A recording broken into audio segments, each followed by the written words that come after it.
Well, alrighty then, y'all. Today I'll be showing you all how to make a DIY backdrop stand using the PVC pipes from your local hardware store. You can get them from Lowe's, you can get them from Ace, or whatever your hardware store is. You can even find it at Atwood's.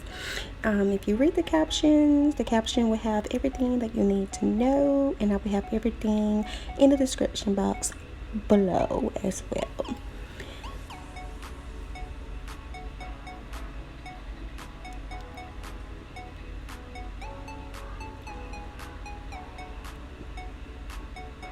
Hopefully this video isn't moving too fast for y'all. But anywho, you also need some fabric, and I used 2 yards of fabric already pre-cut from Walmart. It's like $4 depending on the yards that you get. And also, let's go ahead and jump right into it. So I hope y'all enjoy watching to the end, and be sure to follow me on all social media. Talk to y'all later.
Alrighty then, we are officially finished with the backdrop stand, and as you can see, it is perfectly sturdy. And now I'm going to hang this fabric so we can see what it's really about. And y'all, we got a backdrop stand all under $20 freaking dollars.